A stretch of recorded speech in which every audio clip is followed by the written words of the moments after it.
I'm Rezlar. I'm Frosty. As nobody's really engaged quite yet. Yep. Oh, there we have a bit of. Oh, was that a triple stun for the Mystic? And welcome back to the Value Pack.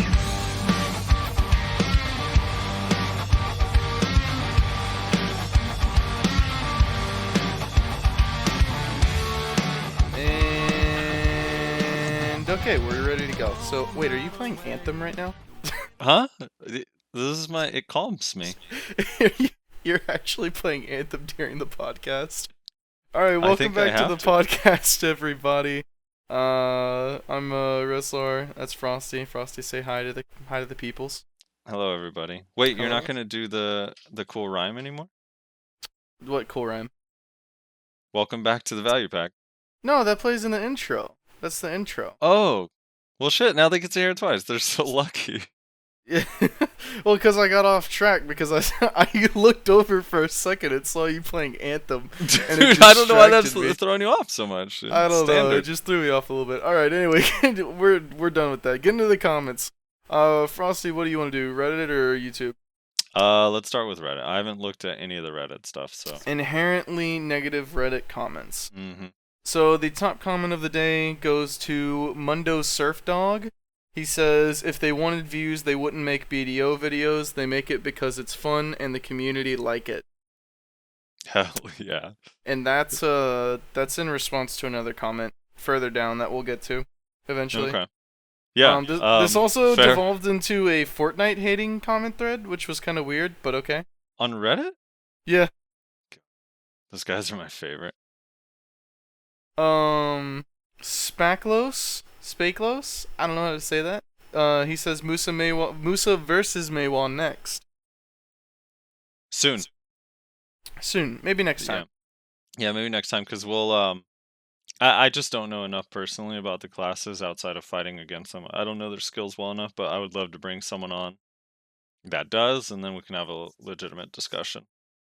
Yeah, I know a little bit about Musa. I know next to nothing about Maywall, so we're not the people for that, but we'll bring in somebody who is. Matrix Time 69, who is Sphero Frosty. Mm-hmm. He says quality. Oh, well, thank you. Thank you, Sphero. Yeah, Sphero, I love your videos too. Little Dancing Man Foxen, he says, miss you, Frosty. Mina has been beating us. Oh no. He says, I'm lukewarm about Central Market. Sum up my feelings in one word, cumbersome. See a lot of positives, but it's just not user friendly. Blah blah blah blah blah. I'm skipping over. He typed a paragraph. Sorry, Foxen. There's a lot of stuff here. I'm gonna kind of sum it up a little bit. Overall, pretty happy with the direction the game has been going. Still plenty of issues that need addressing, but balance attempts, cheater bans, new mechanics, rifts, more items on the market, all great things. He says might start white knighting alongside Frosty here soon. Heck yeah. Really love the class comparisons and breakdowns for someone who is mediocre at PvP and really only knows their own class. It's really great listening to you all who are knowledgeable of multiple classes and competent PvPers. Well, thank you very much. Would also love to hear more opinions about various grind spots aside from Naga, Fogan, Gahaz, Manschwam, Norms. Are there more spots than that? I don't think so. I don't think there are. Well, Ackman and Hystria. Oh yeah. But that's all the spots that exist, aren't there? I mean, some people still do pirates, dude. Ugh. Gross.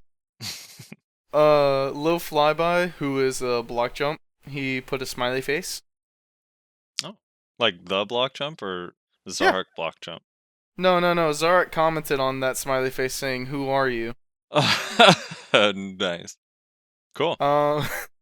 Rybobo says, you don't have to run to the storage every 100 mil. You run to the market, which is right next to the trade manager. Still annoying to constantly have to rebargain, though. Yes, Bear, my good friend Bear, corrected me about that earlier today in Discord. He talked about how, which I never realized. I never paid attention, I guess, to Valencia, but apparently there is a marketplace person right next to the trade guy. So you can just go right there. It's like literally right, like 5 feet away. Also, Bear said something about there's some buff, I think he said Margoria buff, that auto bargains everything for you. So, I don't know. Apparently, if you have that buff, then it's not a big deal. So, Raibobo, get that buff, whatever the hell he was talking about. I'm not sure. Right. That's me commenting about how we are now on Castbox, which is on Android. I think it's on iOS as well. I'm pretty sure. It's a podcasting app. So if you want just the audio, you don't want to like burn data on YouTube or whatever on your phone. My character's leg is glitching the fuck out right now. If you want just the audio, you can find us on Castbox. You can search for Rezlar or the Value Pack. You'll find it either way. And it's all there except for the first episode, which I somehow lost. Not sure how that happened, but yeah, it's all in there now. So you went back and re-uploaded all of it? Yes, except for the first one. Okay. I have no idea what happened in my recording of the first one. I probably accidentally deleted it to make space on my hard drive. Well, remember the first one was the pilot that we sent to NBC, so they kept it. Oh, yeah. We lost our rights to that.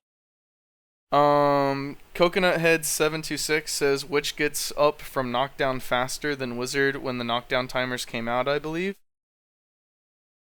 Okay. I mean, yeah, I think like in those timer things, it was all like within like 2 or 3 milliseconds of each other or something like that, or 100 milliseconds. Or it was like not massive, but sure. I honestly don't even know what you guys are referring to. So in Node War, if you get knocked down, you're probably dead anyway. Yep.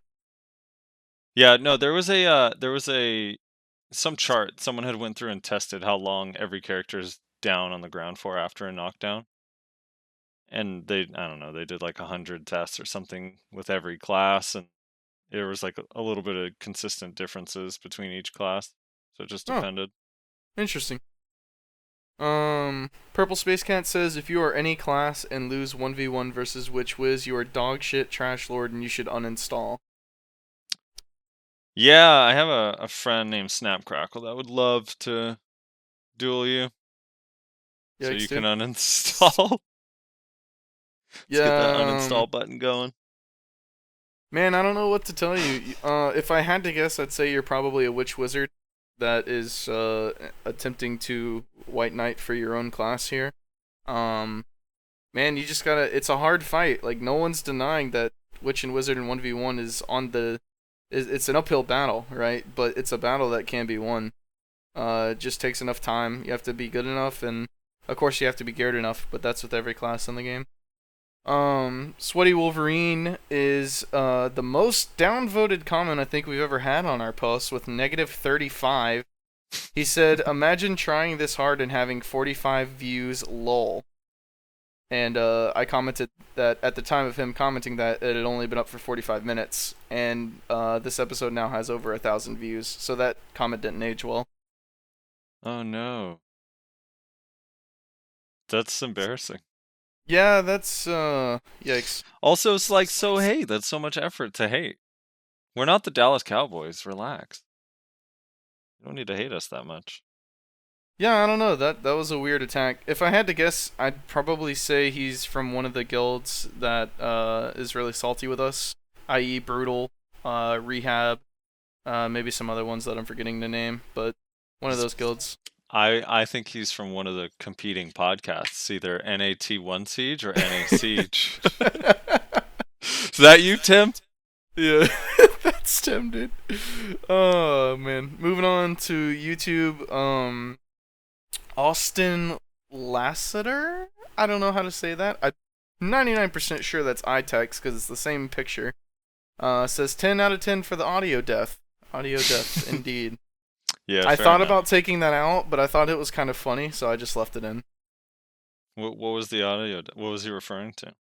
The audio when Discord died on us. Oh, the audio death. Yeah, okay. In the middle of recording. I didn't take that out. I thought about it, but I was like, I'm just going to leave it in. It's only for a few seconds. It's pretty funny. Right. Oh, okay. I thought he was talking about the echo on my voice, so I was like, fair enough. No. Surprisingly, nobody commented on that. I'm curious to know if anybody else even realized it or not. Because me and you instantly realized it because we're both hypercritical about everything we do. Right. I'm wondering if anyone else even realized that there is this weird fucking echo on it. Yeah, when I tested it in headphones, it wasn't so bad, or on that like a phone speaker, but in my car, I was like, "Whoa, I am definitely there twice." Yeah. Rhino says the new Crescent spot is my go-to for SP grind. Go on Arsha, get some PvP, get some good SP, and if lucky, get some rings. Yeah, I don't understand that. The new Crescent spot, there's like less mobs there, aren't there? Than normal Crescent Shrine? Yeah, pretty much, yeah. Or is that like maybe they give more SP EXP per kill? I haven't even looked. Yeah, I'm not sure. My go-to spot for SP is shrooms. I'll say it until the day I die. I will shill for shrooms until the day I die. That place is by far the best place to go for SP. Shrooms and Kama. Go try it out. It's amazing. I refuse to go to shrooms. I like Shira Ruins though. I mean, Shira I guess is pretty good. if I have a gathering hoe, little magic hoe, I'd go to shrooms. Can you use a magic hoe there? Is that what you do? I'm trying to learn how to life skill. Don't talk about your girlfriend like that, man. That's rude. Whoa. John Gee says you could attempt to get an ogre ring from the mysterious necklaces. It wasn't even mentioned as a way to grind for it, even if it sucks. LOL. It doesn't just suck. It's downright silly. Yeah, that's lottery, brother. That's lottery right there. If you get an ogre from mysterious necklaces, you need to go start buying some tickets at some gas stations. Not only that, but if your idea of grinding is spending money as fast as you can, Yeah. oh no. I mean, he is technically correct though. I mean, you can get an ogre ring from the mysterious necklaces. Yeah. So everybody go grind your ogres at the blacksmith vendor. Bombling says, hello, as previous podcasts, really nice and insightful episode with some nice topics. I have a question and conversation idea if you want to use it. In top castle guilds and more organized large-scale PvP guilds, there are protected area rotations.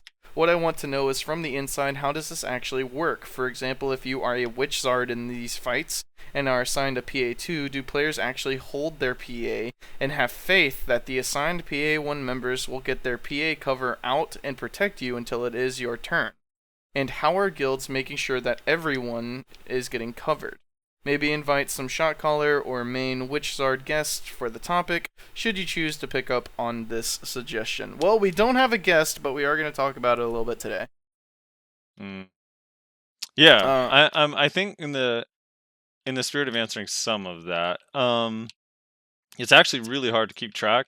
I know, like, there were times I would watch specific people that I kind of knew were doing a bad job, and I would try to talk about them after. Or if someone PAs when they shouldn't, that's kind of when it stands out the most. You'll see a PA at a time where you're like, I didn't call PA, or why do you even have PA right now? Like, you're supposed to be on cooldown. But outside of that, like, I know in Black Rose, like, no one really keeps track. You kind of have to trust that your wizards and witches are not stupid enough to just PA for no reason at the wrong time. Yeah, there's a lot of trust involved. To really quickly explain how the basic PA rotation works is you just let's say you have like 9 witches and wizards for your Nodor. You can say, okay, we'll have 3 witches in each party, so we have 3 PA parties. So that means we have 3 like PA rotations basically. And PA covers, I think, 7 to 8 people. Some people argue more or less, but it's around 7 to 8 people. So you want to kind of pick as many Witcher wizards in each rotation to cover as many people as you can. So generally, that's why you see siege guilds compose their guilds of like 60% witch and wizard, so that they can cover all 100 people with their, or they can cover as many people as they can with their PA rotations. But again, we're going to talk about this a little bit more later on. One of our topics today is large scale, just kind of in general. So we'll talk about that a little bit more later. We have a lot of things to talk about. So Igor Rouse, I hope I said that right, says, which has more advantages than you mentioned in my opinion? Forward F, Detonate a Flow is a powerful animation cancel for whole pre-awakening kit and has float CC. Also, Awaken Switch Wizard cannot do that. Q block buff is just way better in mass scale environment. Gore roll is way superior due to its movement, back attacks mentioned, but that is the main difference. Wizard does not have any way to trade damage because total lack of frontal guards. Chilling Wave gets you dead. Unprotected grab, not really that useful in mass scale. Hellfire is gutted, and it was one of the rare wizard skills with good DPS add-ons. Yeah. So yeah, I feel a lot bad of- for Hellfire. That's one of those ones that if I could choose, I would remove the CC from it and give it back frontal guard. Yeah, definitely. As a former wizard, for sure. But a lot of these things we did mention, although maybe we didn't like touch on a lot. We definitely didn't mention it at least. Also, Jackie Felix, a Black Rose wizard, he put up a really interesting video, I think yesterday, talking about Witch and Wizard. And he covered a lot of the same things we did, but he also talked about it a little bit more in depth and from the perspective of a wizard in a top tier siege guild.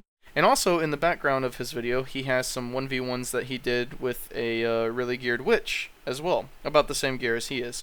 That was really interesting to watch. So again, that's Jackie Felix. Go check out his video on his YouTube channel. It's actually pretty interesting to watch.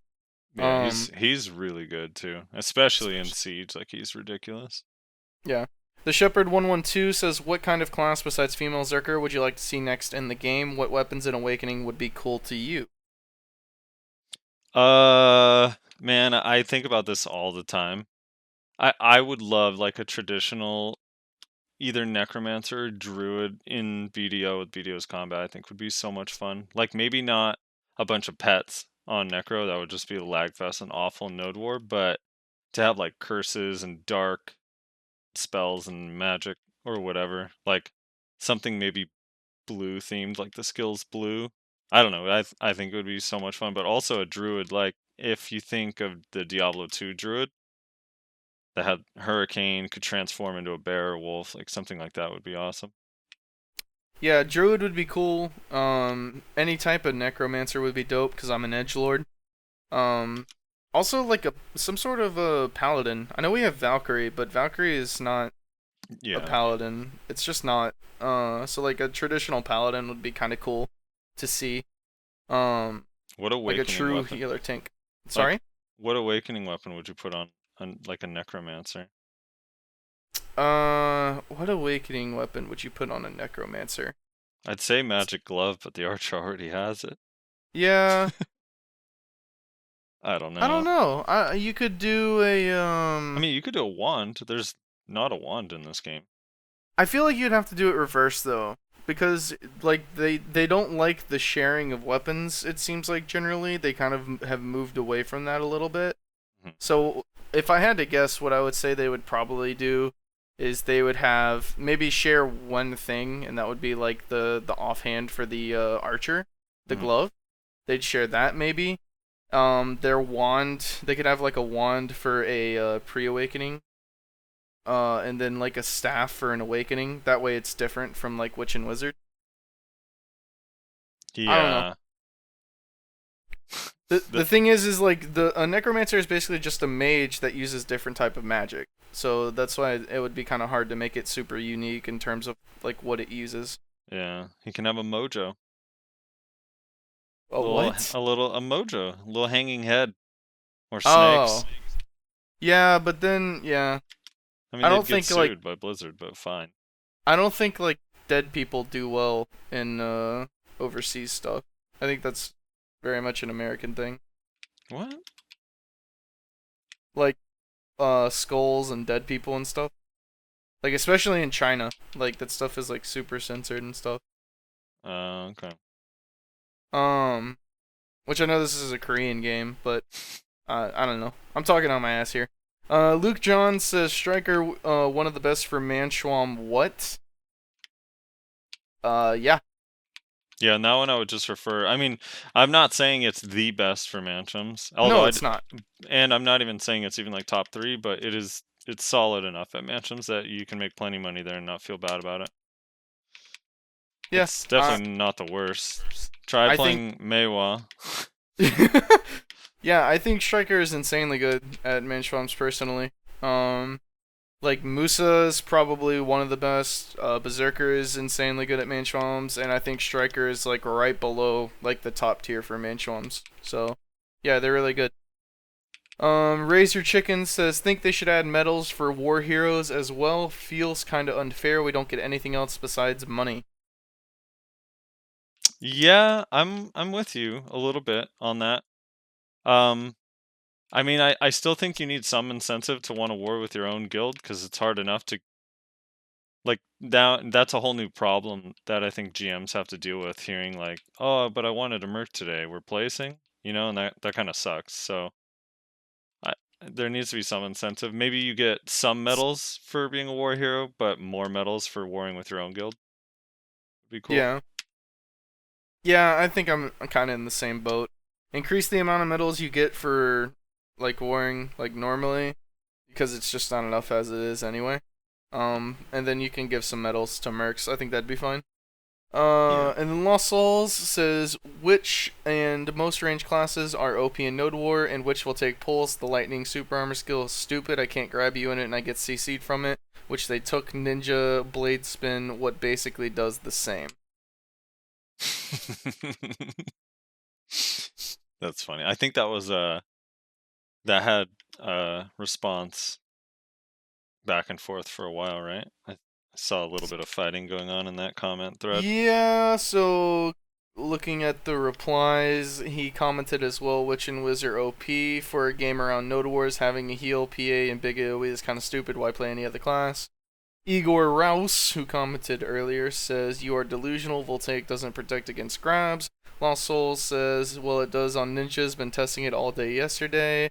Cultured says, Cultured commented, then you're trash. Lost Souls says, I'm a 250 AP ninja with 400 DP when I'm memeing. How is not being able to grab when you do that skill makes me trash? Culture says, because you are complaining about trying to grab a bound aside from that, your timing is probably off. Yeah, I don't know. This whole comment thread is lost on me. Yeah. You should be able to grab people in Voltaic, Lost Souls. You're just getting extremely unlucky. Yeah, it's hard. It's definitely hard, and without the super armor, if it misses, you're pretty screwed.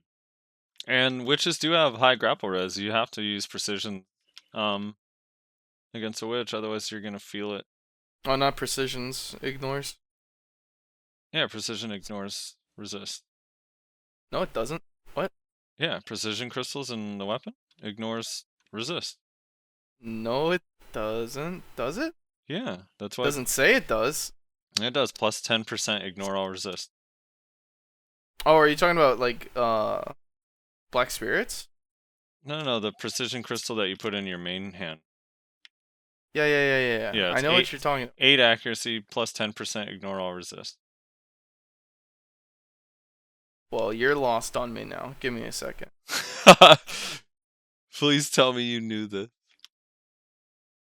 Am I about to blow your mind with something? Okay, yeah.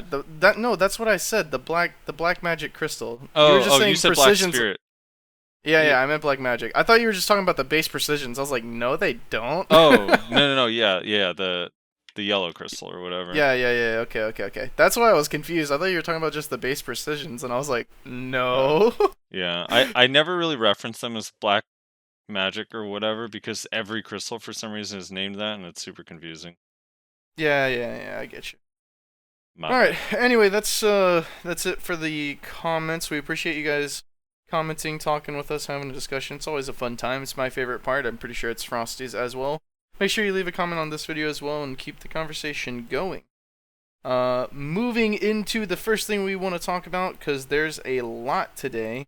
We want to talk about what do we have first? Oh yeah, the change to T1s. The AP/DP cap for T1s for doing Node Wars. Right.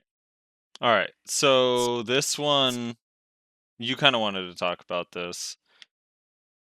So if you want to dive in, do you have the patch notes? I don't have the patch notes, but I remember what it was, because Okay. I remember thinking it was kind of weird. So basically what it is if you have 250 AP, you can have a maximum of 250 AP and 300 DP for Node Wars on T1s now. I think that this change is pretty obvious for anyone who node wars on a semi-regular basis. T1s are very volatile right now, especially with mercs, like Siege Guild mercs going into T1s. It's just not fun for newer players that are trying to do things. 250 AP and 300 DP is still quite a bit of gear. It's just like literally just below soft cap, or technically soft cap if you swap a little bit of that DP with the AP.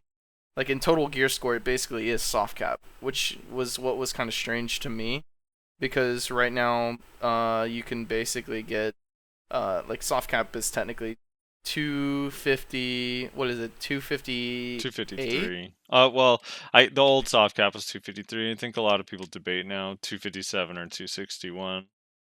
Yeah, but so it would be 255 then with the 2 AP that you get from the Bartali and the being level 60. Right. So and then like 296 DP or something like that.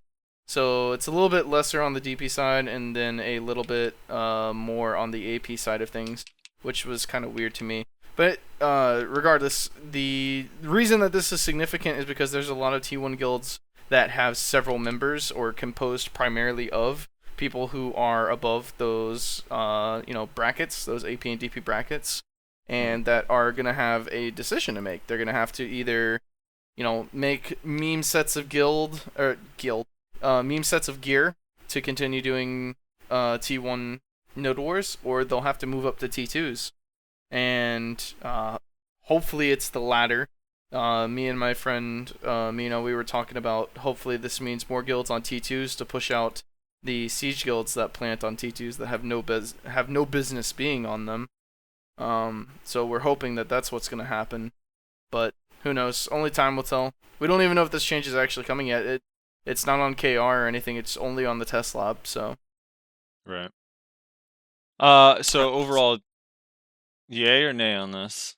Also, oh no, yeah, absolutely yay. okay. Absolutely. Is it strict enough, or you wish it was even lower? I think soft cap for T1 node wars is fine. So you that way in your head you can be like, if you're above soft cap, you should be on higher than T1 node wars, and I think that's a fine bar to have. Right.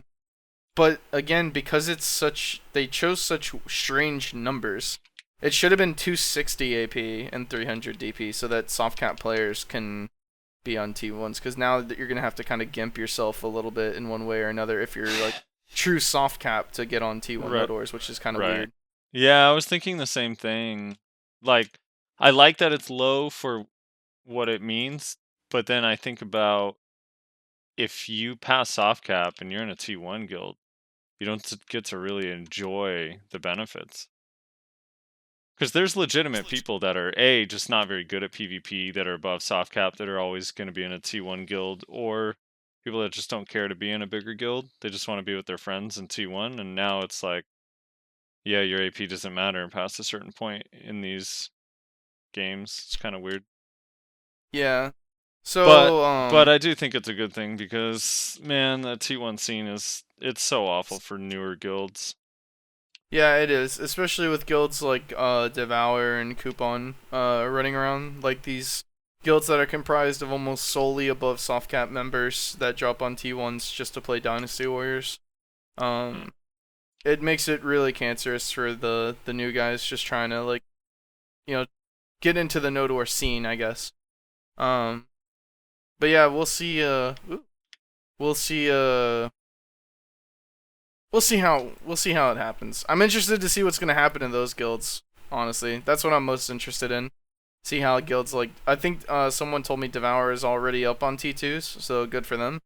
It'll be interested to see what Coupon does if they make meme sets of gear, which will kind of defeat the purpose of what they originally wanted to do, which was play Dynasty Warriors on T1. Yeah. Or if they just move up to T2s, or if their guild just fucking dies, if they just merge into another guild and just that's the end of that. I do also wish, and I don't know if you agree with me here or not, but I do kind of wish they would make T2s not associated with alright, so right now if you win a T2, 3, or 4, you can't T1 node. or you can't place on a T1. I kind of wish it was the same for T2s, just because T2 doesn't even qualify you to be on, like, participate in Siege, and I just think there's a lot of guilds that T1 is too low for them because they have a lot of geared members, but they're nowhere near wanting to Siege, and T2 is a nice, like, middle ground. But then you have guilds like Haste that place on those spots just to kill noob guilds for no reason. And I don't know, I think it shouldn't really be possible personally. Yeah. So this is starting to get into the territory of like you can essentially look at it as like government regulation on like what the guilds do. Except for in the world of BDO, there's like no downsides or hardly any. Yeah. So in a perfect world, to me, what it would be is like everything would be super regulated as far as the nodes and what they are and what that means for your guild. So if you place on, so T1s and T2s would be together in like the same bracket basically. But the thing is once you go up, you can't go back down for the rest of the week, is what I would say. That's a change that they did a while back, and then they retconned it for whatever reason that I don't understand still to this day. That change would have been super nice now. I mean, there's still ways to get around it as it was, but that was a really good thing that they did, I thought. So once you go up, you can't go back down. T1s and T2s would be together. T3s and T4s would be together. You should, in order for you to place on one of the castles, I think you should have to have a T4. And for you to place on Balanos Serenity, you should have to have a T3. Like, in my head, I think that's how it should just be. So that way, if you want to place on Balanos Serendia, you're kind of one of the, you know, you're a siege guild, but you're kind of on the weaker side. You're not in like the top 5 or whatever. You're not going to be placing on the castles or whatever. You just go get a T3, and then, you know, you can be done with it or whatever. And then for, you know, the stronger guilds, it basically confines them to fighting amongst themselves up at the higher end, which is obviously, I understand there's going to be a lot of people like, well, that's kind of boring for the siege guilds because there's not a lot of them. I'm well aware of that. But the thing is that siege guilds planting on T2s makes it cancer for literally everyone else. Right. Yeah. So I would be. I mean, it's a numbers game. I'd be for the T4 T3 thing. Also, it would make like for some really cool. It's just a 1v1s. numbers game.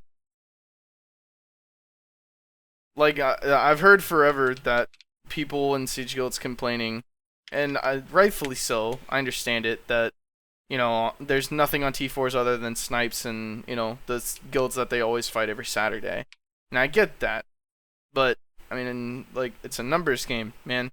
If there's, you know, 300 to 400 people that think their node wars are kind of cancerous compared to, you know, 1,000, 2,000, you know, however many node wars you're ruining by planting on T2s, or even worse, murking in T1s, like, it's just a numbers game, man. You just gotta go with whatever makes more people happy.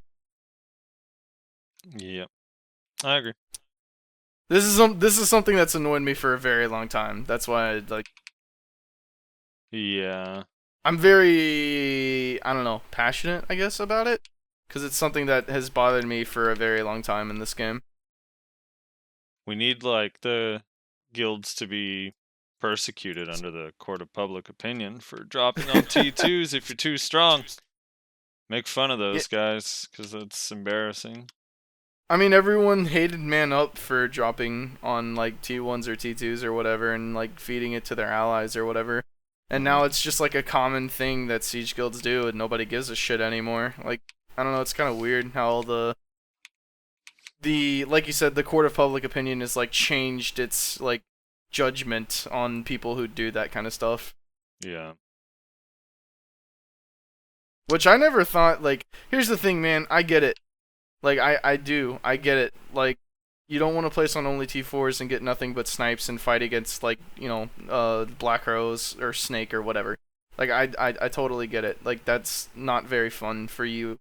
But now, with the Merc system, like, you can just go Merc for other guilds in, like, T3s Or I think you could even say like siege guilds, like if your guild owns a T4, like you could go merkin T2 guilds, and I think that would be okay.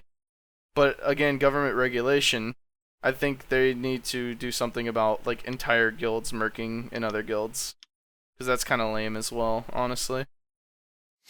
Yeah.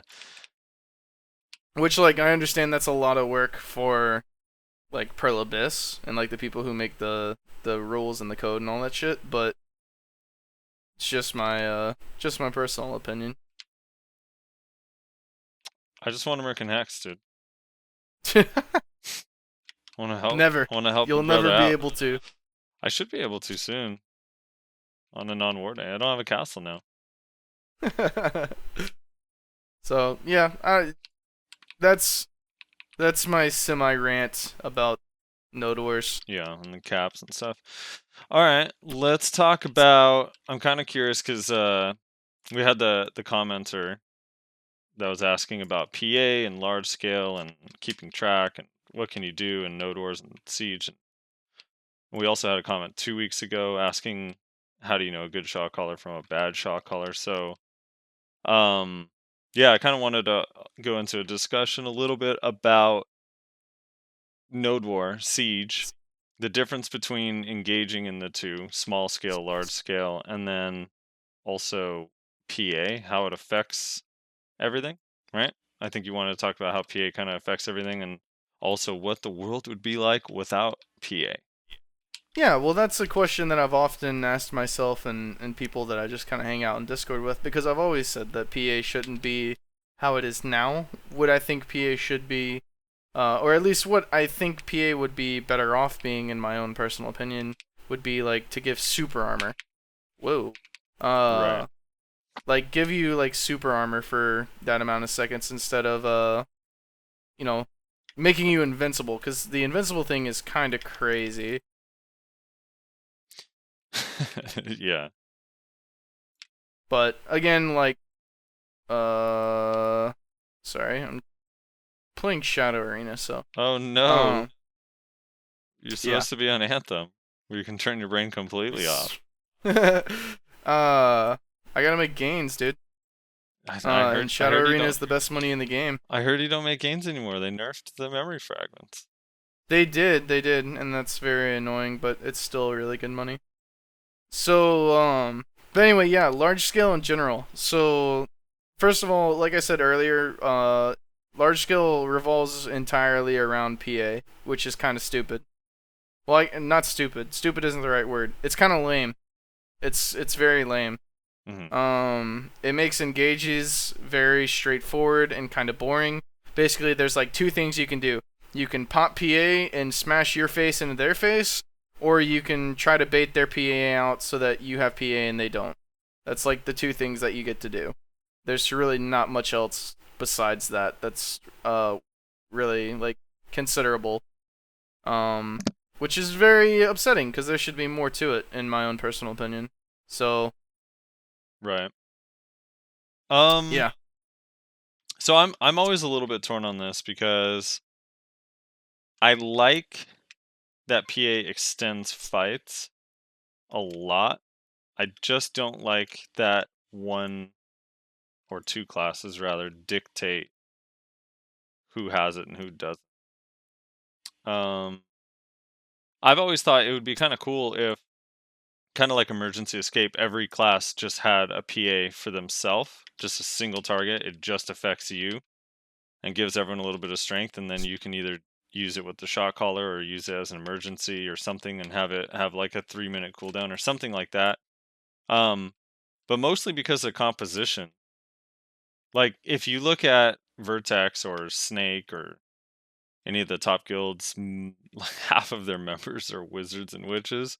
And then the smaller guilds can't even compete because the best wizards and witches are on those teams, and there's just not even enough geared ones or good ones to go around. So that part kind of bugs me. But I do, I don't know. I wonder what fighting without it would be like. Whenever there's engagements without it, as long as no one has it, it doesn't seem too big a deal. But everyone is so paper right now that I still kind of like having that extra You just die so fast. I mean, if I go into a ball and I don't have PA, even on a Mystic, you feel like you just get eliminated immediately. You don't even know what it is. But when you have PA, you kind of get to see your health going down, down, down, down over time. And that part I like. It just sucks that it's based on the PA itself. I don't know. So I'm in kind of a weird place with it. I don't even know what to do to fix it. It's been in the game for so long. I think it's kind of hard to change now, but I don't know. I don't know what to do with it. I'm lost on this one. Yeah, I mean, it has been in the game since the beginning of time. You know, since Yeah. people were doing PvP. I mean, the upsetting part is that we'll probably never get to see a world without PA. Despite the fact that I honestly think the world would be better off without PA, personally. So but again- why is that? Like, let's say instead of even changing it to SA, they just removed it altogether. Why would it be better that way than how it currently is? Because I think it would, first of all, it would require you to be better as a shot caller, in my personal opinion, because you can no longer just say PA and dive. Mhm. Which I understand there'll be mixed emotions on that, including from myself. What the fuck? There's a fucking... You out your mind, bitch? What are you doing? Cause like even for me, like as you know, I shot call, although I'm not very good. And like the idea of like, man, my job's about to get even harder than it already is like kind of like, yikes. But I think it'll add more diversity. I think it'll make things more complicated, which is, while people are gonna, you know, reproach that idea at first, I think will be good in the long run. And I think it'll also it'll open up more slots in siege guilds and node war guilds in general for classes that aren't witch and wizard. Because like right now, like Snake, Vertex, like all the main guilds, like they're comprised mostly of witches and wizards, and there's nothing particularly wrong with that, but it's just kind of lame for non-witches and wizards, obviously. Right. You don't feel wanted, Rezlar? I'm a Zerker. I'm wanted everywhere. Oh shit. But yeah. So I don't know. I don't know. That's just my personal opinion. Obviously, like, there's probably gonna be a lot of people that disagree with that, and that's chill. Like, I get it. I wouldn't be so sure. Like, I think a lot of people hate PA, but not the WizWitch skill, the company. No, I actually do think a lot of people really don't like protected area. They think it's kind of bogus, but I've read a lot about people hating it. I just don't know what you do about it. Yeah, that's the big in question. a fair right? way. Like, another thing I think that would be cool, that would make it more fun to use both for shot callers, it would make shot callers have to be better, is if PA, you know how there's that effect when you cast PA, that bubble that corner sort of pops up? Yeah. That looks like the force field. If that was a stationary object, so everyone inside the bubble for 8 seconds has protected area, but you can't move, like you can't pop it and then dive. Like you have to be inside to gain the protection. Even that would make it way more interesting and a little less overpowered. What are your thoughts on that? Are you getting killed by a Zerker? Are you getting grabbed? No, I'm in it's the final two. Oh, it's just me you and this, one other? It's me and this Valkyrie, and I'm about to get my dick pushed in. Wait. This is not good. Never mind, I won. Wow. So Shadow Arena's that easy. You could podcast and get first place against the top end players, huh? I really do like your idea of a personal PA. I think that would be the best thing, honestly. What about? I don't know if you thought that out, but No, I haven't. actually really do like that idea. Yeah. What about? I mean, that idea would. Yeah, it would be cool. It would be interesting in grind spots though, because you basically get to use it every engagement if someone has to run maybe back if you from a make it node. only a thing in Node Wars. Yeah. Well, what about a PA where Wizard Witch PA, they sit in like the bubble, that animated bubble, and it's stationary. Like you have to actually be in it to get PA. So that would be cool. That would be interesting, but I think that would also be boring because you could basically just like once they pop PA, like let's assume that it works how PA works now in terms of the amount of people it covers. It only covers 7, 8, whatever. And so you have like 3 witches or wizards, and like a decent sized node war guild. Pop it. And then basically what you can just do is the second you see them pop it, you just stay away from that bubble. Right. So I think that would be more interesting than what we have now, because you could still come up with like some cool tactics for it. That would be kind of interesting to see how people like play with that. But I think it would still be kind of cancer in one way or the other. Defender's advantage would be insane.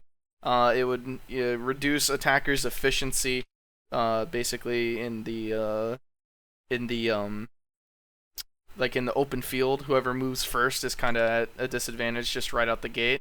Right. So, I mean, but I think that would be better than what we have now, honestly, because what we have now is kind of dog shit in my opinion. Yikes. That's harsh. I mean, hey, what can I say? Ah, fuck! Someone took the ninja right in front of me, right in front of my face, Frosty. Dude, you're making too much money in that game mode. Dude, I made 16 mil in one game. Easy clap. How long is the game these days? Has it changed? No, it's still about the same. 15, 20-ish minutes, maybe. Generally closer to 15, in my experience. I'm usually hovering around 16 to 17 minutes. The biggest issue with Shadow Arena right now is that Warrior's busted, but, yeah, I don't know. I don't know what to do about PA. I think the biggest issue with PA is that no one has a better replacement, and until they do, there's going to be no changes whatsoever to it, which I can kind of understand, but at the same time, it just makes large scale kind of boring, and I would personally like to see what it would be without it. So, in my opinion, in my anarchist head, I'm like, just remove it and see what happens. Yeah. Yeah. It would be cool to see. I mean, if they removed it on global. I mean, the problem is you can't test it on global labs. There's no way to really get a node war going in there. Also, what happened to our territory wars? Speaking of global test lab. So if you clicked on the right card in that card thing online, BDO 3rd anniversary thing, it actually says coming 2019. Okay. Well, I have news for you. It's 2019. Where the hell is it? Yeah, apparently not apparently not Q1. Yeah, what the fuck? Probably Q3 or Q4. Interesting. I still think that whole thing is kind of lame, personally, but I think it's gonna be so much fun. Even if it is lame, at least the first couple times, it's gonna be fun. I want to try it. Okay, all right, let's move on. PA's not gonna remove PA, so it's kind of relevant. PA is not gonna remove PA, correct? Maybe we can have a truce between guilds. Maybe Vertex and Cho will agree with Black Rose and Snake to not use PA into next siege. I could see that. I'm sure they'll work something out. All right, moving on. Actually, let's talk about the different. I mean, we can talk maybe class by class, not every class, but just touch on a few classes, the ones you main.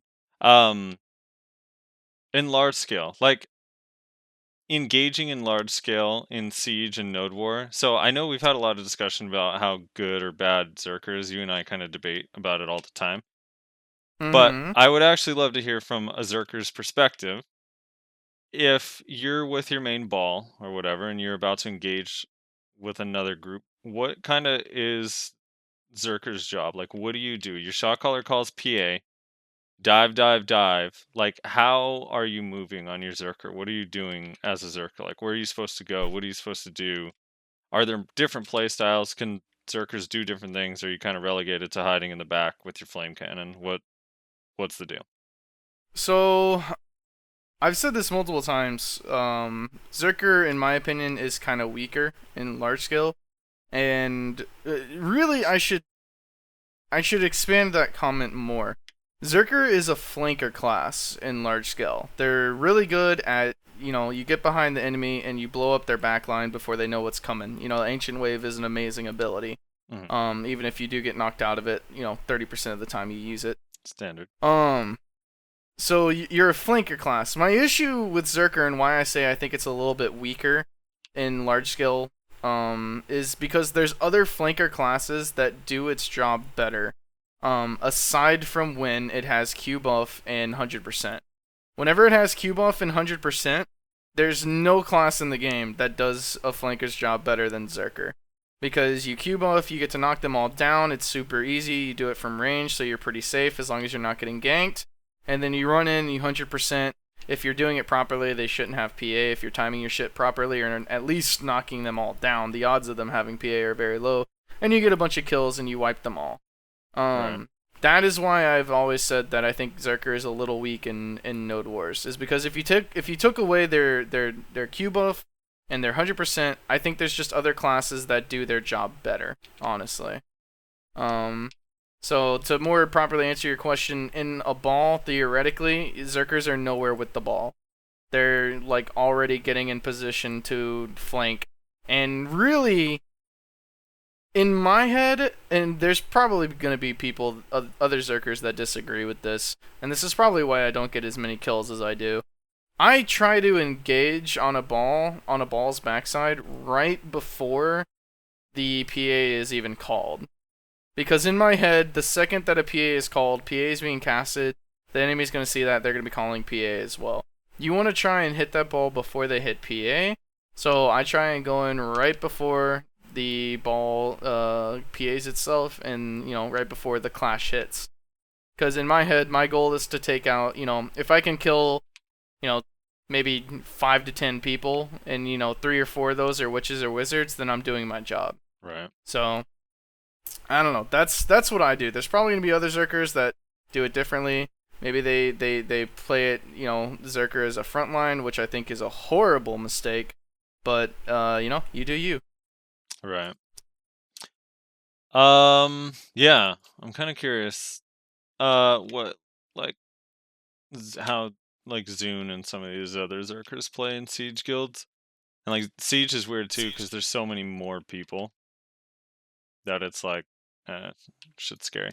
So on Sork and Mystic, if I may, on Mystic particularly, you kind of just like main diving with the ball, using your vacuum when it's called. Generally, I actually wait until it's called because some of the better shot callers will call when to use vacuum for whatever reason, to disable some players or to keep people grouped up so nukes can land on top of them or whatever. But basically, you're rotating super armors and trying to stay alive. I'll dive in, get a few hits off, rotate some of the main super armors, and then dive out. That's usually what I do. And then, on Sork, I actually feel like it almost plays the way you described Zerker, to be honest. As a flanker class. Yeah, it's a little bit flank. Like with the main ball, I try to time Dream of Doom right when they call PA. If I can get a couple free knockdowns right at the beginning, and I'll do the long version, not the instant Dream of Doom, because the stiffen in that moment is won't really help. And then, really, I just try to. That's almost like your timer, because Dream of Doom has a 10-second cooldown. So I'll try to dive in, throw Dream of Doom. The PA is called. Dive in with PA. Use as many skills as I can, and then, before Dream of Doom is up again, get out and be ready to back up and try to Dream of Doom on people with low health, possible. I actually, man, like, Sork is a lot of fun in Node War and Siege. Mystic is a little bit less fun. I think if you had like 350 DP with like some insane gear, it would be super fun, just being able to stand in there and take it, whether you have PA or not. But Sork and Node Wars is like one of the most fun things ever. There's nothing more satisfying than getting the swipe off of Grim Reaper's Judgment, seeing 2 people fall over and 2 people die. Shit feels good. Have you ever killed 10 people with a 100% flying above them like an artillery strike? No, I've not done that, but because that's pretty satisfying. I have done that. I don't know if you remember that war a while back against Republic. When we like, there was like a moment, Hex vs Republic, and we dove in, like right on top of their base with the. It was like I E-buffed, got PA, Sork balled, and then used Carson's Nightmare, and just one by one, like death. Everyone came in to try to help, and then they just got stuck in the ball and died. It was so nice. That does feel good too. Yeah, Sork, man, I think Sork is a perfect example of one of those classes that is also a flank class that I think just kind of does it better, honestly. I mean, Yeah. Zerker, Q buff, they have that ranged knockdown. It has a huge wind up to it unless you're Q buffed every 3 minutes. Sork has Dream of Doom, which is every 25 seconds for the instacast, I think, and then every 10 seconds for just the base ability, but it has that small wind up to it. Yeah, 10 seconds base, 30 seconds for the ultimate. Yeah, so they have their ranged knockdown up more often. And it's their ultimate is also really useful in large scale, except for their ultimate doesn't just completely get negated if somebody is PA'd. It's still really useful if you ulti a group of PA'd people because you still get the vacuum effect, which Yeah, is super useful. it is, but it's the Sork Ball vacuum of all the vacuums is the easiest to get out of. It is. That is It true. is. It is. For me, it feels so rare that people are stuck in that anymore.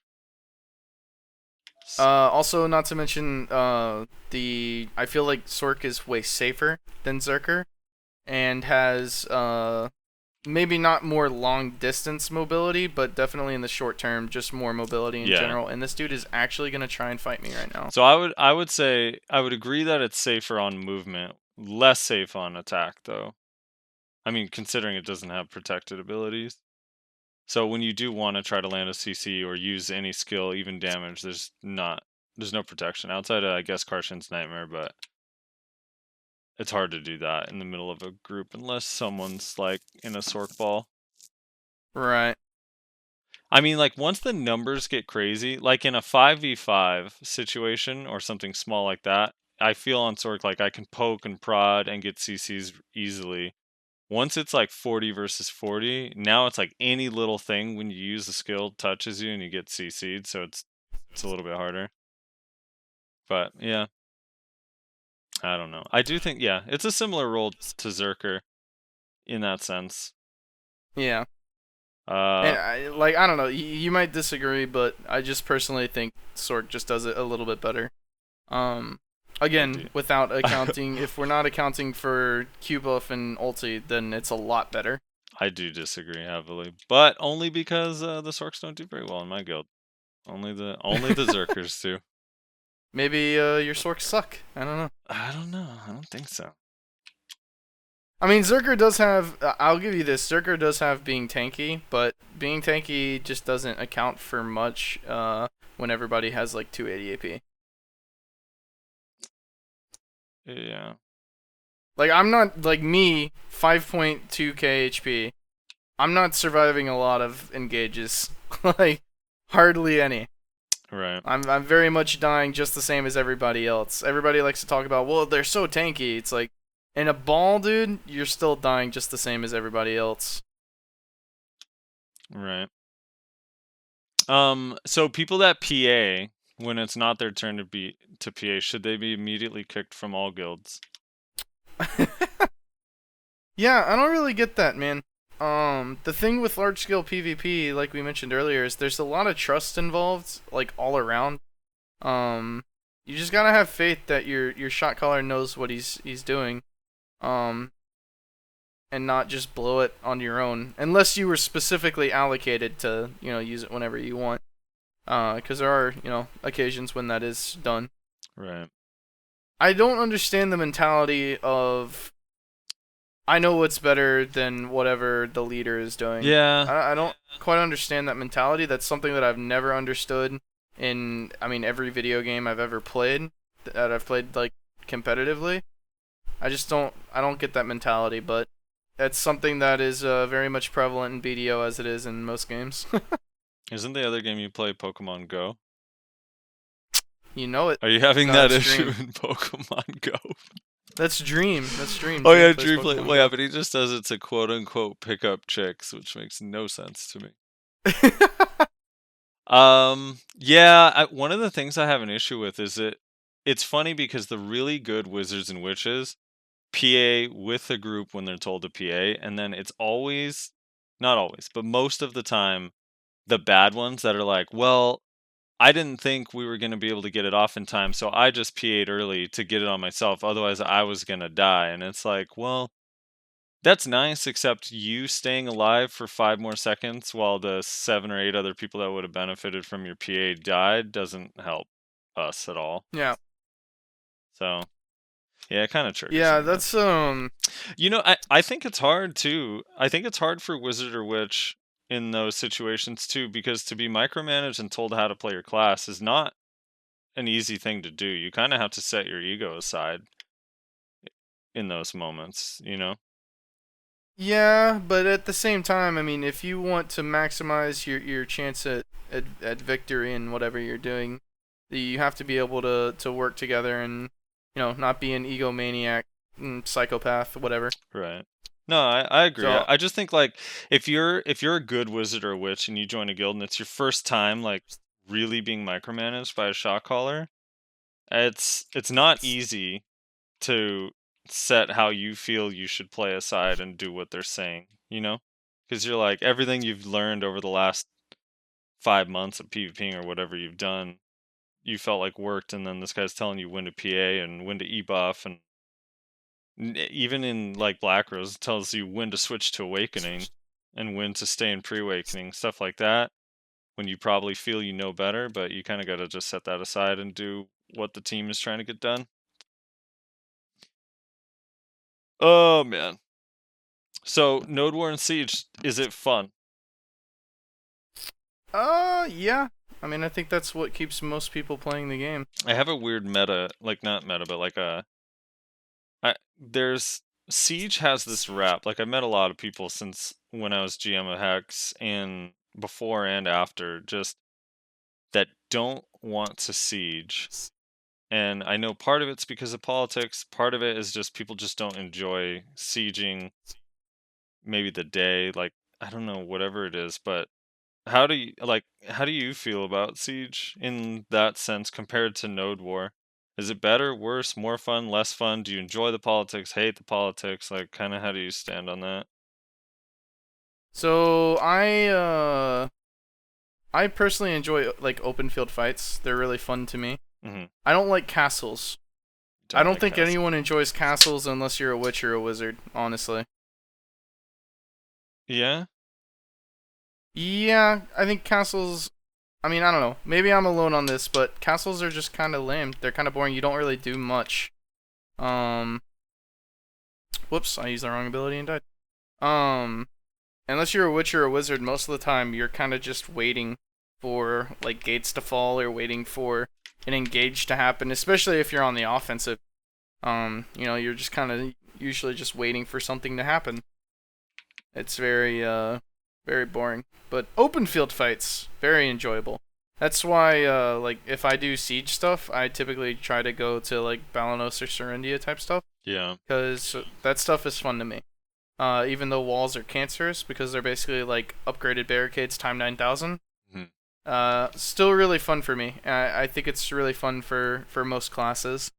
Maybe a little bit less so for Witch. I bet Witch really enjoys castles because you just set your back to a wall and a choke and then just spam all your shit. Yeah. So as a GM, I hate Siege and a lot of the Node Wars because dealing with the politics and trying to remember which guilds hate you, which guilds don't, and why, or like trying to figure out if someone does hate you and you just didn't even know, so they're gonna backstab you or whatever the case. I didn't enjoy, but as not a GM, I love the politics so much and the trash talk and all that. It's so good. I think it just makes Siege like way more exciting and way more fun. Yeah, as far as the politics stuff goes, I've never been one to really give that much of a shit about it. I don't know. Even when I was a GM, I didn't really do much in the realm of politics. I was just like, people would, you know, ask me to be allies, and I'm like, yeah, sure. And people would hate me, and I'm just like, okay. Like, I think people let the politics dominate their BDO lives way too much. Just, you know, figure out what you want to do. If you want to fight, then go for fights. If you want money, then go for money. And then just do that. And if people have an issue with you, or, you know, people, you know, want to do alliances or break off alliances or whatever, I mean, it's all whatever, you know? life goes on. You just keep striving towards your goal. I mean, at the end of the day, that's what you gotta do. You just gotta keep striving. Yeah. All right.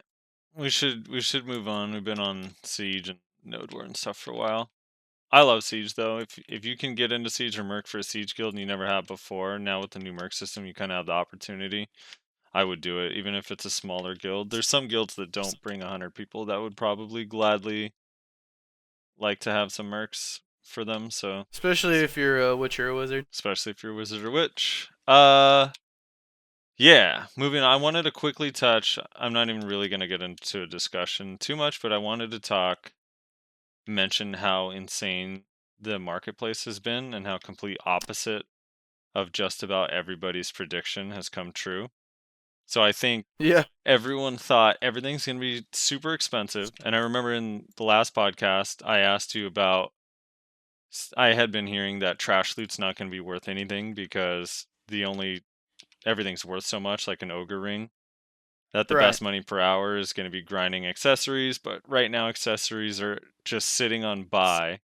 There's like dozens of them or hundreds of them, in some cases, like close to thousands. The price has completely dropped. Even ogre rings are like 90 mil. I don't know. It's just insane. And I just wanted to point it out. Even today, right before we started the podcast, there were 13 Vels concentrated magics sitting on buy, which isn't like just nutty to me. Yeah, I think there's a lot of things going on, but ultimately I'm pretty okay with how things are now. Yeah. I don't think it's gonna last like this though. No. That's the thing. Probably not. But if you I think we're in very much a honeymoon phase, and eventually it'll wear off and we'll get back to our normal complaining. yeah. All right, moving on. So, I kind of want to talk about a little bit about gear, and there's not a whole lot of gearing options in BDO. You basically go super evasion meme or you go full AP, but there does come a point, and I'm a little bit at this point. I think you're arguably at this point. You can make the case where now when you get an upgrade, it's so much work and such kind of a minor upgrade that you want them to be meaningful upgrades. And we just got a free 2 AP and 2 DP from the Bartelli quest, and this new, when you're level 55, you just have DP, and level 60, you just have an AP. The sheet AP, plus there's Kaffir Stone, so you can boost DP and AP that way. So my question to you is, at what point do you stop building AP and start going for DP, and why? And does it depend on the class? Like where are you at personally? What numbers would you switch to it? Or does DP not even matter to you? So there's really only like one thing. You have to go AP. DP memes are fun. I don't think they're super effective once you get to like higher in PvP though, and I think that's the issue that a lot of people are starting to figure out. I don't know, maybe I might be wrong on that, but like generally speaking, full evasion meme doesn't tend to work on really high geared players. Right. That's been generally speaking So- my experience and my understanding of it. So you have to go full AP. You're talking about the evasion meme that's where you're like 150 AP kind of thing? Yeah, yeah, like full straight evasion, DP, whatever, all that stuff. You just have to go AP. I think at a certain point you do get to a point where you're reliably one-shotting basically everybody. Aside from maybe, if you get a 1v1 against the 150 AP DP memes, maybe you can't 1v1 that guy, but you get 2 or 3 of your friends and, you're still okay. Right. And then at that point you start building a little bit more DP, but again, at that point I just don't I don't think it matters that much personally.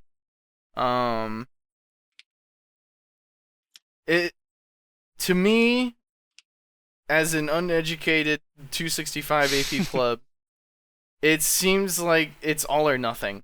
You just put all your eggs into one basket, whether it's AP or DP. I personally think AP is just better because once you get enough upgrades in the AP department, your AP and your accuracy goes through the roof, and you're just able to kill anybody regardless of whatever they have. But yeah, you put all your eggs into one of those baskets, and that's just how it goes. I like the idea of putting all your bags into your basket. Yeah, all your bags. Well, so you don't think there's, because I think around 269, maybe 273, and I know this is super high end like that we're talking about, but I think after that, I don't find the AP as valuable for me personally. So going from 273 to 277, you get 6 additional AP, I believe, in that bracket. And I just don't think that is as important as starting to stack DP, just because the DP scales on percentage for the damage reduction, plus the amount of stats you get is actually like kind of high, and the Caphras Stone enhancements on pen boss armors really aren't that bad. So it's like 400, I believe 480 Caphras Stones to get to level 2 on an armor piece, which gives you 2 DP, like 20 HP, some evasion. So, and then with the bonus stats that you get, just for having more DP, you get additional damage reduction and damage reduction percent boost. So I'm kind of the mind, like, if you're 269, maybe 273, I think it's better, you're better off, and maybe it depends on the class, because some classes you're just going to squish to death anyway, like a Dark Knight or a Ranger. But I think I would rather go for DP, and that's kind of what I'm starting to do now. I'm not going to enhance anything for AP anymore. My next accessory is going to be an Orcanrad belt. After that, I'm just going to focus on armor. But at what point do you feel like that might be the case for you, or would you rather just go 290 AP with like 296 DP? Just stay at 296. So I think very, very specifically, Jesus, I can't talk today. I think for me as a Zerker, like, you can build a little bit of survivability and maybe, get away with extra benefits because Zerkers are very tanky on the baseline. If I was playing any other class, like literally any other class, I wouldn't even consider like going for any sort of DP stuff. Mystic and Strikers too? No, I don't think so. Because here's my issue with this whole idea. And again, this is the opinion of an uninformed 265 AP pleb. Mm-hmm. I just don't see the things that you get from, Caphrassing your armors and, getting pen armors and all that stuff there. In a large scale fight, I don't see it mattering that much. I feel like you're still gonna die. Maybe you get one more ability off in a rotation, and that's about it. And hell, I mean, even if you do stay alive and you get out of the fight, you're gonna be the only one. Like, let's say it's a big engage, you overall lose the engage, but you live. Like, generally speaking, that's not what you want to happen. Because that becomes a nightmare. Because now you have to meet up with the rest of your group and hope to God that you don't die on your own, where now your timer is just completely offset with the rest of the ball. Right. Like, that is a nightmare situation to be in. So I don't know. I'm very mixed. I'm very mixed thoughts on it. As a Zerker, personally, I'm kind of like, yeah, that'd be a little bit nice because maybe just a little bit of extra DP, a little bit extra evasion, a little bit of extra HP, and I can survive a lot longer in these large-scale fights. 99% of the time, I blow my load on a group, and then I start trying to heal through damage, and it doesn't work. Right. Because typically I get slowed, and you can't move when you're slowed as a Zerker. So maybe if I had that little bit of extra DP, evasion, HP, whatever, I can survive that, and that sounds chill. But yeah, also being able to just walk up to a group and ancient wave them, and they literally all just vaporize. That also sounds very enjoyable. Yeah.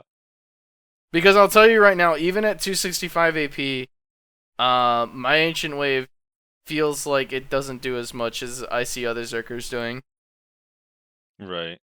Maybe that's So- because everyone has DP now.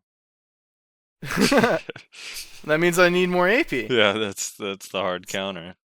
I think here's the other issue I have with it. I feel like this idea of we need to stack more DP, you're getting dangerously close to EU levels of thought there. Okay, this is taking a turn. Well, what I mean by that is like, I don't know if it's still like this over there. I haven't paid attention to the EU scene in a very long time, but when I used to pay attention to it months ago, if not years ago, everybody was building lots of DP, and that was basically just the focus. The focus was DP. You want to get as much DR, you want to get as much evasion as possible, so that you can survive the large-scale fights. That's what everyone was thinking. And as a result of that, like, it was very hard to kill each other, because they're running around with like 350 DP, and they were, at the time anyway, they would have like 150, 180 AP. Right. And my concern is that, with this thought process of, well, we need to just start stacking on a bunch of DP so that we live longer, we start getting to those levels of thinking, and it's going to change the entire meta as a whole. That would be my concern, but that's a little bit of tinfoil. That's more tinfoil than what's the thought? Like conspiracy theorists. Right. Than anything else. Tinfoil is the right. You got it right. Did Yeah. I? I don't know. Tinfoil to describe nut jobs like yourself. It works. Like, dude, like, here's the thing. I've always appreciated, like, in the old NA versus EU memes. Please don't fight me. Please don't fight me. Please don't fight me. He's fighting me. In the old NA versus EU memes, I always appreciated the fact that, here's NA with, 250 AP, doing their thing, and then here's EU, boring old EU with, 400 DP, just trying to survive fights. Boring old AAU. Yeah, I mean, they're boring. What else would you call it? I don't know. I didn't follow. I don't know about this DP and EU thing, but I'll say this: like, I have this dream build in my head, and I think it doesn't work on every class. Like on Sork, I don't really care about it too much, but on Mystic, I would love to have with a Ted Orc and Red Belt. I think I would need one more Ted accessory to get 2 more AP, and then a pen. Having a pen. What is it called? Kudum. Yeah. And then having a full set, or maybe even just 3 like pen armors, and getting Kaffir's level 4 or whatever, like just boost it. Actually, I mean, level 9 I think is 6,600 Kaffir stones, but it gives you 10 DP or something insane like that. So I just would love that to be a 347, which gives you 20% damage reduction while still having 269 AP. I think would be super cool. Specifically on Mystic, I think it would be really cool. Yeah. No, I get that, I guess. I just like when people are like, this fucking Mystic, dude. This magic DP, dude, so bullshit, dude. I enjoy that, man. I'm AP monkey brain. So for me for me personally it's very simple. Just AP. Just all you need. AP. Just go AP. You want to get enough accuracy to where you don't have to worry about, not hitting your average person a lot. And with enough AP, anything is possible. So would you recommend someone who's newer to even go to Tet Armors or just stay try? No, 10 armors. I mean, because 10 armors is very doable. It's very, I'm about to trigger a lot of people, but 10 armor is very easy. Like, yeah. It's not very hard. And then once you get it, you just kind of have it. Because you don't, You don't go for pen? In my world, you don't go for pen Yeah. unless you have literally nothing else to do. I don't know, pen sounds so cool, doesn't it? It does, but you know what sounds cooler? Pen Dandy, Pen Zarker, Pen Zarka, Pen Nuver, Full Tet Yellow Accessories, Ogre, Crescents, even Tungrad Belt, Tungrad Necklace, Tungrad Ring when that shit comes out. Full Tet of those. That sounds awesome to me. Yeah. Those also sound pretty cool. I can't lie. But again, AP Monkey Brain. I am very much old school in a like more AP equals better. Like I have not changed my way of thinking since the day I found out. The day I started playing this game semi-competitively. AP is better. And I just got a Kudum in Shadow Arena, so that means I basically win. That's funny because that has more DP.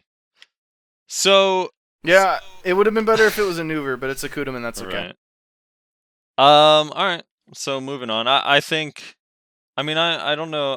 I don't agree with you, but I'm not like super passionate about it. The AP still definitely matters. I think till 269 at least, you kind of just need AP first. It's the most important thing. I think after that you can play around and divert your build a little bit. I mean, and again, I understand where you're coming from with that. It's just for me personally, like, just more AP, more AP, more AP, more AP, more AP, Right. Always more AP. So, but I understand the desire to diversify your build and try and, go out into different areas of the build spectrum. Yeah. So you don't recommend me selling my Tungrad belt and going for a Ted Orkinrad? I do not. I think that's incredibly stupid. Interesting. But you do you, man. It's your gear. Is it? What if I sold my Ogre and went for Benchos? That would be incredibly stupid unless you were planning on going full DP meme. Then it wouldn't be. It wouldn't be stupid. No, like I said, you put all your I think all your bags in one basket, man. Yeah. Okay. All your bags in one basket. So if you want to sell your Tet Crescents, your Ogre, no. everything. You want to go Cadres? No. Manos Ruby earrings. Yeah. Yeah. I think that's chill. I don't think you're gonna have a lot of fun, but I think it's it's your world. I'm just living in it. Yeah. Okay. Moving on real quick. Last topic. We can kind of just touch on this. We'll get a little bit personal here. So it's the 3-year anniversary events that are going on. They have a bunch of events. Some of them make you go to the website, click these treasure chests so you can get coupons so you could feel rewarded when you buy pearls from them. And then there's they have a bunch of events and games, most of which I'm not keeping up with too much. I just know that I get free sharps and hards every day, and they're sitting on the market on buy. There's thousands of them, and the price is super low, so that's fun. But I did want to ask, so the game has been out for 3 years. I didn't play the game in beta or at launch. And I was kind of curious if you did. How long have you been playing? What got you into BDO? And did you think when you started that you'd be playing as long as you did? Because I'm pretty sure we both have been playing a long time. I'm pretty sure you've been playing a little bit longer than me. So when did you get started? What got you into it? And did you think you'd be playing this long? So, my BDO career started on day 2. So technically speaking, I didn't play at launch, but close enough. My friend Goldfish, shout out to Goldfish. He told me about this game called Black Desert Online. He said it's a Korean MMO. Fun fact: I had only ever played a handful of MMOs before this, including RuneScape and Terra, and I didn't play either of them very seriously. I played them very casually. We're talking like I'd log into them maybe 3 times a week casually and just kind of dick around for, an hour or 2 and then log out. Right. But whenever I played BDO, whenever he showed me BDO, he showed me the trailers and stuff, right? All the stuff that was coming out to try and get people hyped for the game. I was blown away by how fun it looked. The combat looked awesome, all the skills and everything. There was this berserker character that was like, he just swung these giant axes around. I was like, holy shit, that's badass. How do I do that? How do I play that class? Yeah. And yeah, so I started playing it. Ironically, the first thing I fell in love with was trading, which is very funny if you know me now, because I don't do trading. No, you don't. But I was like, in my head, I was like, dude, you make money by buying things? Like, this is incredible. Like, literally trading. I don't mean like trade crates. I mean like buying stuff in Velia and then rolling it to Calpheon. Like, trading. Yeah. That's funny. So random. So, oh god. Yeah, dude, it was such good money. I could make like 100,000 silver an hour doing that. Like, it was insane money. Yeah. So yeah, and then got into a guild called Oblivion that, again, my good friend Goldfish was in, and we just we fucked around a lot on Uno back in the day. I was an Uno boy, and this Kuno just fucking glitched out. And that was when I started enjoying PvP. I started doing PvP a lot more, and yeah, I never really thought too much about the future. I don't do that in my real life, and I don't do that much in BDO either. Mm-hmm. So, no, I didn't really expect me to be still playing here 3 years later now. After all the things that I've been through, all the times that I've raged and been like, oh, fuck this shit, I'm quitting this fucking game. Yeah. All that stuff. Never thought I'd still be playing, but here I am, running around as a ninja in a battle royale. Never would have called that either. Yeah, where gear doesn't matter. Where gear doesn't matter, except for it does, and it's even more random somehow than the actual game. Yeah. But Yeah. yeah. Also, shout out to Fire Nation, my first home. I don't think anybody. I would be shocked if there was 10 people that still play the game from Fire Nation. But if you guys happen to hear this podcast, shout out to you guys. Rezlar My very misses first you. home. Please reach out. So. He's trying to restart the guild. Lamau, dude. I saw Richard. Richard, I don't know if you watched this. I don't know if you remember me, but I saw Richard, I think in Black Rose or Barcode, one of the two. I don't remember. Richard Senpai. He still plays. He's a Zerker. So, hi, Richard. There you go. So But I yeah. started when my first time picking up the game is when the Musa came out, and I played the Musa to level 15. I thought it looked really cool, and then I think it had a defense bug. Do you remember that when it first came out? Its DP wasn't working, so it always had 0 Yeah, DP. something like that. Yeah. Yeah, something along those lines. I didn't know much about the game. I stopped playing the Musa. I played a Valkyrie and a Wizard. I got the Valkyrie to level 44 and the Wizard to 28, and then I was like, yeah, I saw that people were already, I think level 55 was the cap at the time, and it was just, for how long it took me to get to 40, I was just like, yeah, I'm not going to be able to catch up, so I just quit. And then I was playing Blade and Soul for like a few months, and then switching back, trying different games, and then I got a new PC. I had to play on low, and it was pretty laggy for me.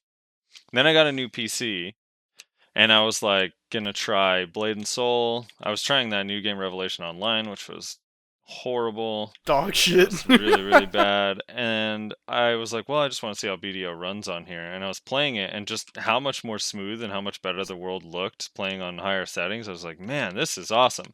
And like leading up to that, I was still like kind of checking in on news because I was interested in it. And I saw the Awakenings like in some videos, and those kind of blew my mind. And then I started playing again when Dark Knight came out and have not stopped since. So yeah, I didn't think it would last as long as it did for me, honestly. Like, I get bored really quickly. Like, I was obsessed with Terra, and I was obsessed with Ion, and I was obsessed with Blade and Soul, and all those games only lasted maybe 4 to 6 months. But here I am, man, grinding away Yeah. at Nagas since day one. How many times do you think you've taken a break, or air quote quit BDO? Just the once after Musa. I've never taken a break from BDO. Oh, really? I've done it countless times. Probably at least like 7 or 8. Oh no. Yeah, I've never officially like stepped away from the game. I don't think I've missed a login reward since I started playing again when DK came out, unless I couldn't be home. Yeah, the 3 times I've done it, the 3 times in my head anyway that I've done it for a really long time was whenever back on Uno, I had quit the game because my guild had pissed me off. And I was like, you know what, fuck this game. I don't give a shit. I don't need to play this fucking game. And I quit. Came back months later, right before Warrior Awakening came out. At the time I was a warrior, so I was like, oh shit, yeah, I'll do this for a while. And then also took a break after what was it? I can't remember exactly what time it was or why I even did it actually. It might have been after Fire Nation died. So Fire Nation merged into Equilibrium, and I joined Equilibrium. Equilibrium sucked. Shout out to Equilibrium.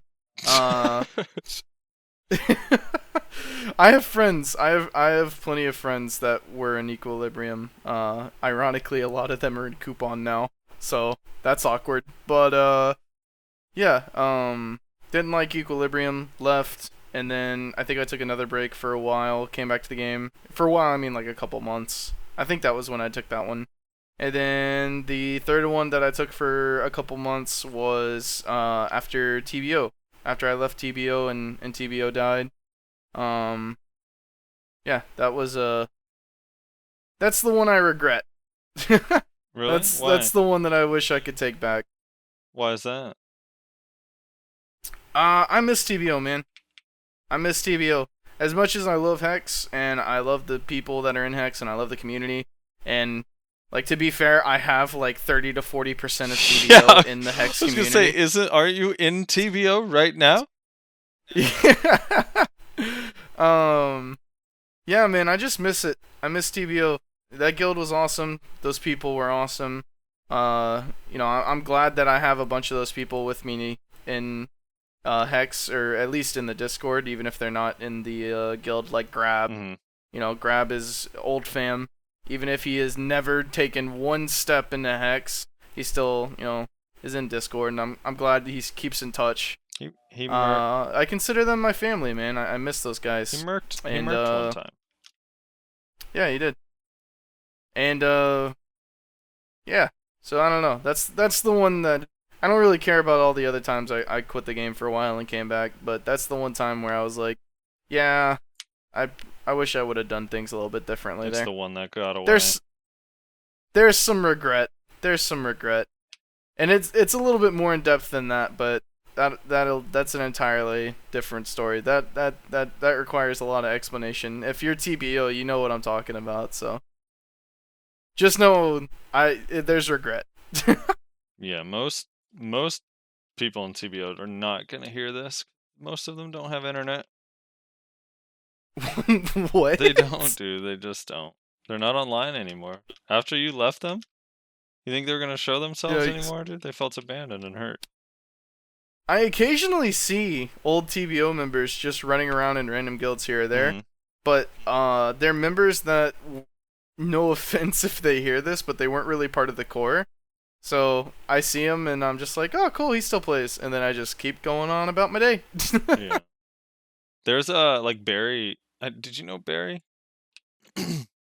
Barry's in Black Rose, and there's a couple other people in Black Rose too that were in either TBO or in Bloodthirst. So it's kind of funny how often I run into people too. They're like, "Oh, hey, you were in Hex, right?" And I'm like, "Oh yeah, were you in Hex before?" And they're like, "No, I was in TBO." I'm like, "Oh, cool." Yeah, TBO. 99% of the people that listen to this podcast will not know what TBO is, and that is totally okay. But to me, I like to think that for the small time that TBO was around and relevant, we made some waves, and we did things that were fun and interesting, and we did things that were That's how I would like to run a guild. We did things that were fun for us, and we didn't give a shit what other people said, did, whatever. At the end of the day, we were a community that did things for us. TBO so. stands for the Blood Oath for those.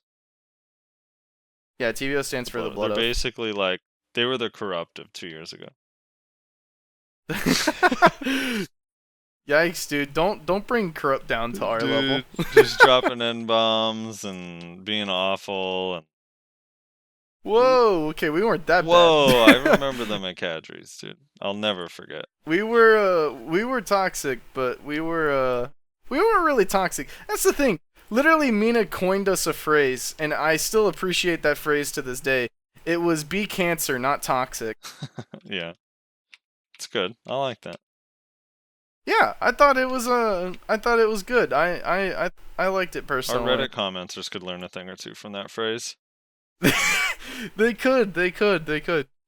Yeah, so that's also why, by the way, like a lot of guilds shit on Coupon for like dropping on T1s and playing Dynasty Warriors. I try not to do that as much as I can, because at the end of the day, it's very hypocritical for me to run a guild that literally did shit only for itself and then like criticize Coupon for just doing what they want to do, So that's why, as much as I think like, yeah, Coupon is, not fun for a lot of the actual T1 guilds, I can't really shit on them too much, just because it would be very hypocritical of me to do so. And with that, I think it's time to come to a close. We're calling it there? Is it's it time? It's getting time. I have to start preparing for a node war soon. You probably do too. Yeah. It's 7. Wow, I didn't even realize it was that late. Time flies, man, when you're having fun. Well, you were playing Shadow Arena. I was out here solo the whole time. Yeah, dude.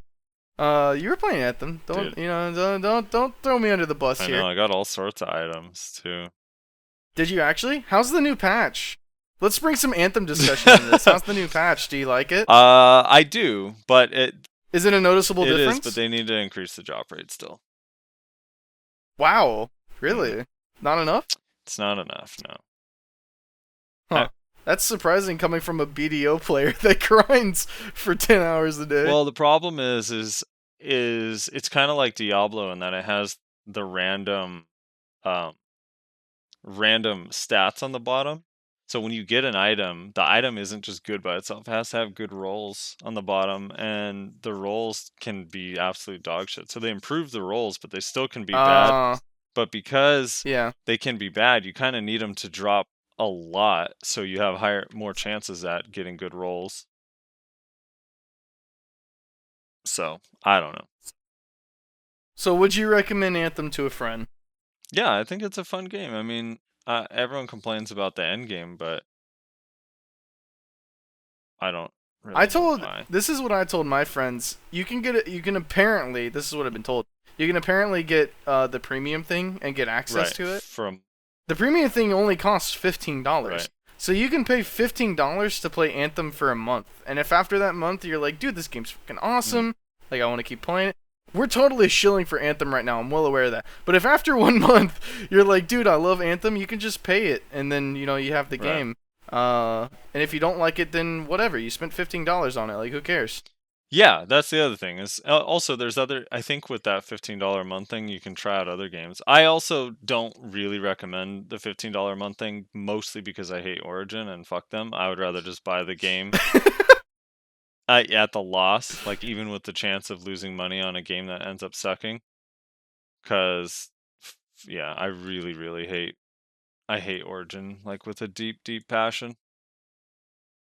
I hate anyone who makes their own, like game, like what's the word I'm looking for? Like Steam makes their own Steam equivalent. Like, really despise that. Yeah. Like, there's a reason people like Steam, because they can have all their shit in one place, So I'm with you. Don't like Origin very much at all. But as I die here to this striker, because I can't seem to land a single CC on him, we shall end the podcast there. Make sure you guys leave a comment on, what your thoughts are on the things we talked about. You can call me a crazy conspiracy theorist for that whole EU thing I got into there. That's not. I wasn't playing that up. That is truly how I feel, but whatever. Make sure you guys tell us what you want us to talk about next. We can't always get to it the very next episode, but you know, we'll try our best. We'll address all the comments, all that stuff. Frosty, you got anything? Sorry, my girlfriend brought me a shot. You getting crunk, I'm dude? getting crunked. So yeah, leave a comment. We're working on the audio. We're trying out new stuff. I know for some people who are as picky as us, the audio last time wasn't great. This time, we're trying to record with multiple tracks, so Rezlar can adjust the volumes and make it sound as good as he can with his ears. And we're doing our best to just make it better in general, and listen to feedback and read comments. And like the Musa Maywa topic, I would love to get to it. I just want to make sure that we actually have knowledge on that. It's not that we don't want to talk about it. I would love to talk about it. So yeah, keep leaving comments, leave feedback, let us know what you think, and yeah, we'll see you next time. Yeah, absolutely. And apologies if you did notice that go on the last one. My bad. So hopefully this time it's better. But thanks a lot for watching, guys. Make sure you like, comment, subscribe, you know, whatever the hell. And yeah, thanks for watching. We'll catch you next time.